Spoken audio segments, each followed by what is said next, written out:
Olá, sejam todos bem-vindos ao nosso curso de Processo Judicial de Guarda. Meu nome é Emily Rocha, eu sou advogada e atualmente eu atuo de forma predominante na área de direito das famílias. Vai ser um prazer participar do seu processo de conhecimento. Esse curso está cheio de informação importante e relevante para que você, advogado, consiga instruir um processo de guarda de forma eficiente, tá certo?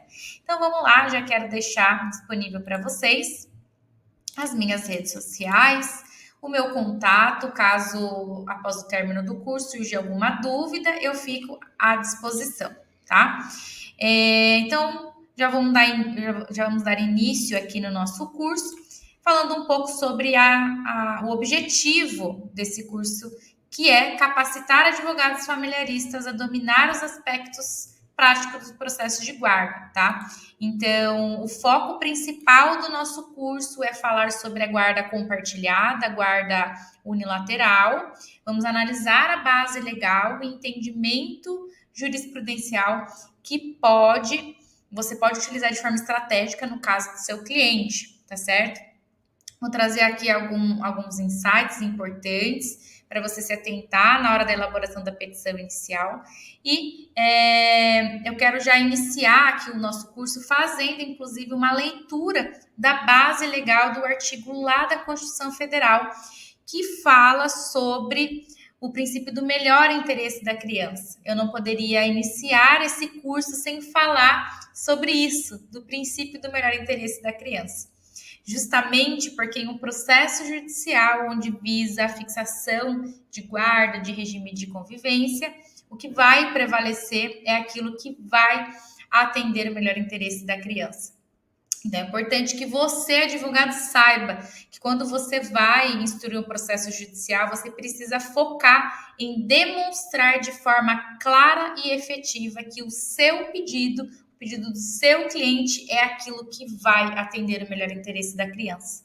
Então, digamos que você está em um processo onde a mãe está pedindo a guarda unilateral do filho. Você precisa focar em demonstrar no processo judicial que a guarda unilateral é aquilo que vai atender o melhor interesse da criança. Então, o judiciário precisa conseguir visualizar isso no seu pedido, tá certo?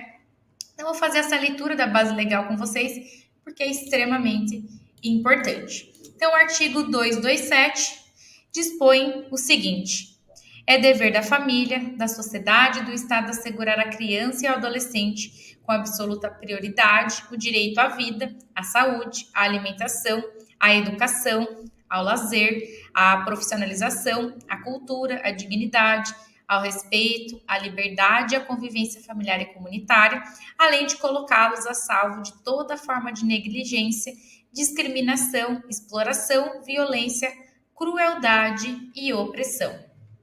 E aqui também, eu não vou fazer a leitura com vocês, mas eu vou deixar aqui até como uma dica para que vocês façam a leitura do artigo completo, do artigo 1583 do Código Civil, que dispõe de forma clara sobre a guarda unilateral e guarda compartilhada. E por que eu estou trazendo essa dica? Para que você, colega advogado, faça a leitura completa do texto legal. Justamente porque quando você lê de forma completa, você consegue obter informação na qual você não sabia. Então, por isso que é extremamente importante e relevante que você domine toda a base legal também, tá? Só a título de exemplo, que eu vou trazer sobre, inclusive, o parágrafo 6º, que contém aí nesse artigo, que fala sobre uma questão muito importante que eu já vi diversas vezes alguns colegas acabarem dando uma orientação equivocada para o cliente justamente por não saber da existência desse texto legal, tá? Então, vou até fazer a leitura aqui para vocês, só para vocês entenderem e ver a importância de fazer essa leitura.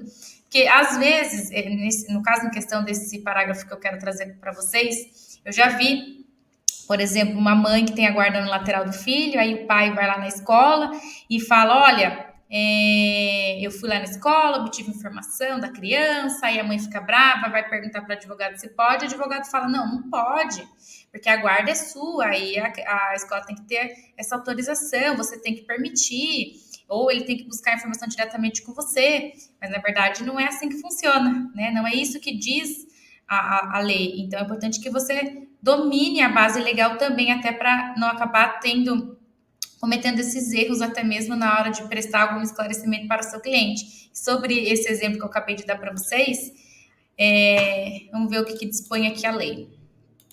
Só a título de exemplo, tá, gente? Vamos lá, aqui, ó. Qualquer estabelecimento público ou privado é obrigado a prestar informações a qualquer dos genitores sobre os filhos desses, sob pena de multa de R$ 200 a R$ 500 por dia pelo não atendimento da solicitação.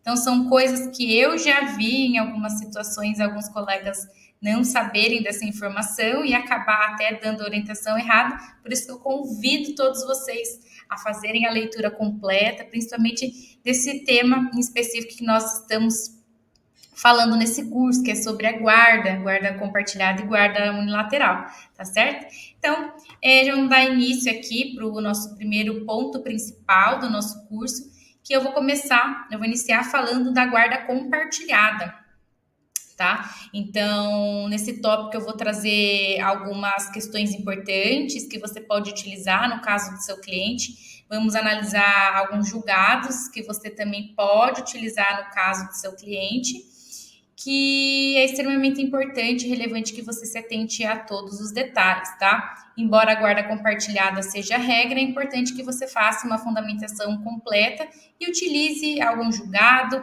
específico que venha dar uma validação ainda maior no seu pedido, tá bom?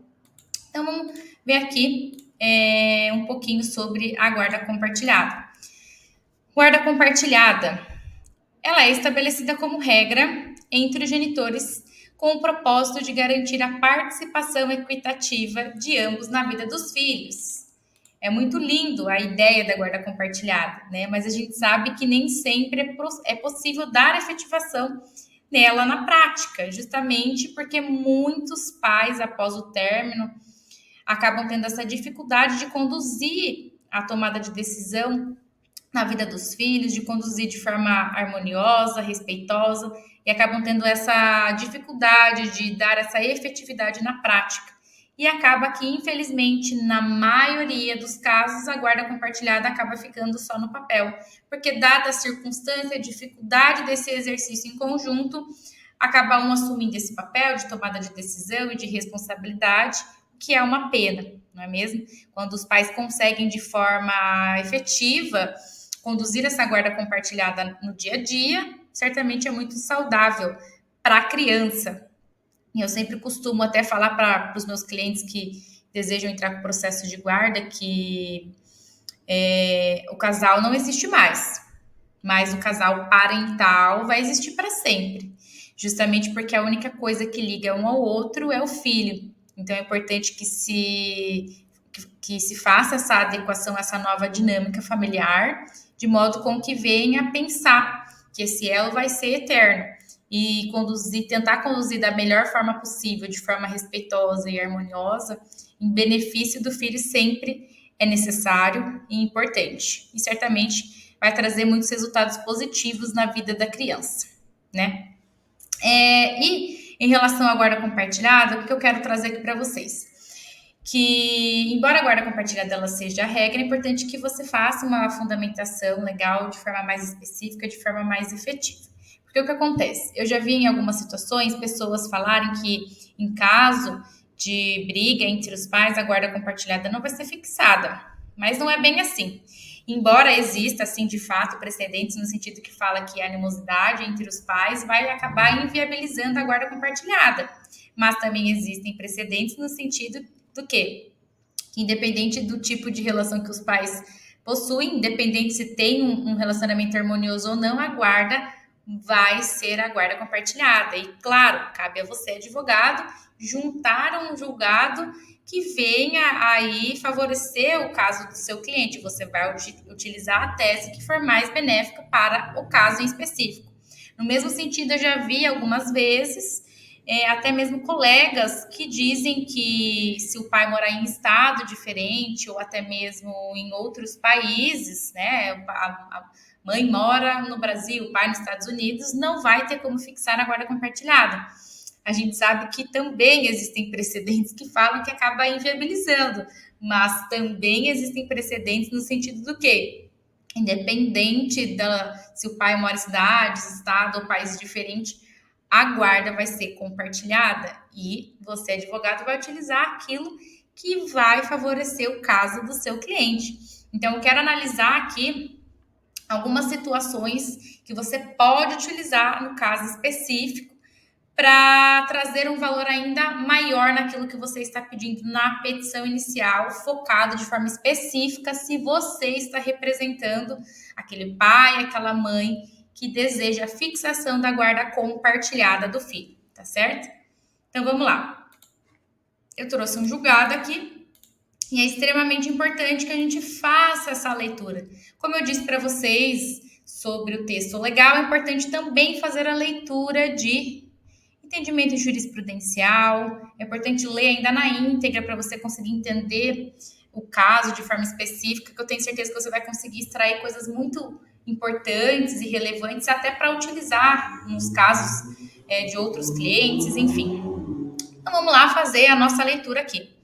Recurso de apelação, divórcio litigioso, guarda compartilhada, possibilidade, compartilhamento de responsabilidades sobre a prole, ausência de prejuízo à prole, recurso parcialmente provido. A guarda compartilhada não é apenas prioritária ou preferencial, mas obrigatória. É direito de o filho ter a convivência ampla, possibilitando a construção de laços de afetividade com ambos os genitores, nos termos do RESP.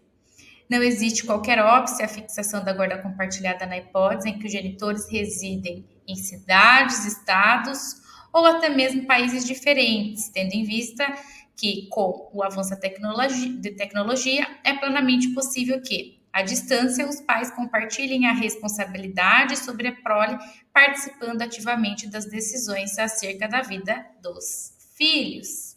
Vocês conseguiram ver aqui que fala de forma clara que não existe nenhum impedimento para aplicar a guarda compartilhada, mesmo que o pai e a mãe residam em cidades, estados e até mesmo países diferentes. Então, se você está em um caso em que o pai mora no estado de São Paulo e a mãe no estado de Minas Gerais, você tem que colocar um julgado para justamente para dar essa validação do que você está falando. Olha, não tem nenhum tipo de impedimento, é perfeitamente possível os pais conduzirem a guarda compartilhada mesmo que estão em estados diferentes, tá?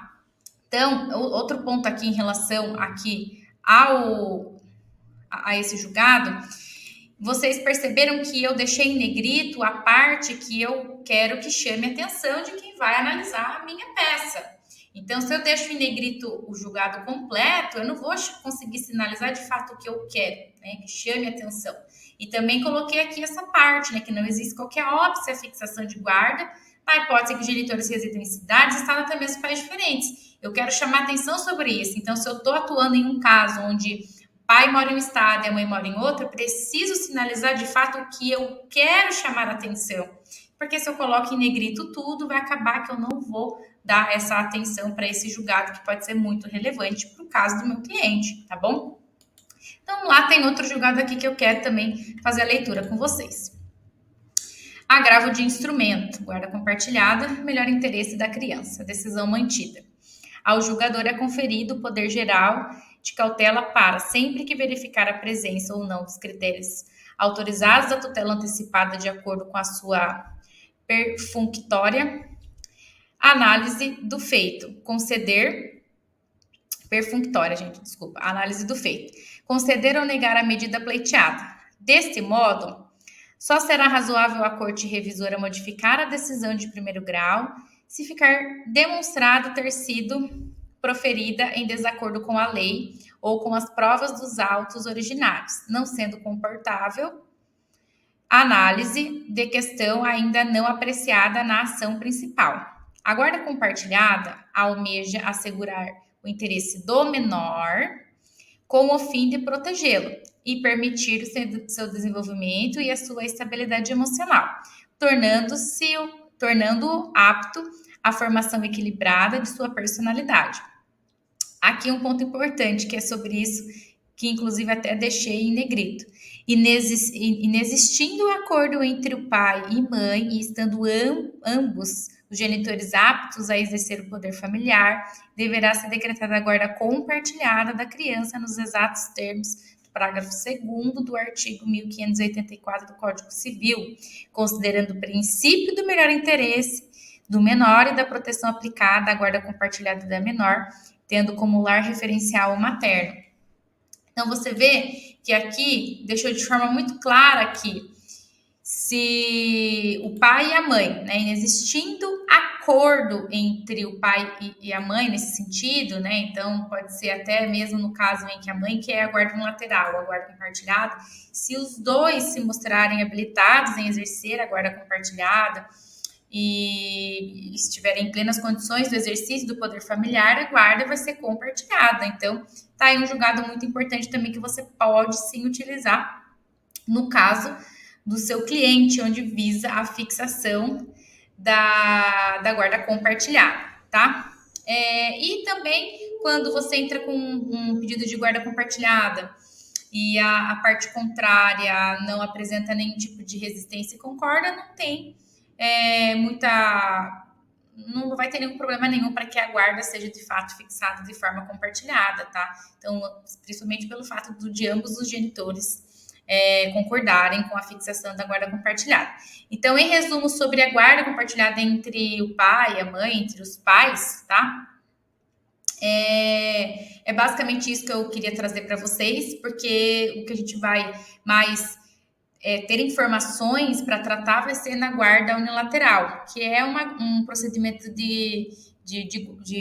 um pedido específico que acaba gerando um trabalho um pouco maior para nós advogados, justamente pelo fato da guarda compartilhada ser a regra. Então, para a gente conseguir a fixação da guarda unilateral, eu sempre falo que a gente vai ter que desqualificar a aplicação da guarda compartilhada naquele caso específico e demonstrar que, olha, embora a guarda compartilhada seja a regra, nesse caso aqui não vai atender o melhor interesse da criança, por causa disso, disso e daquilo.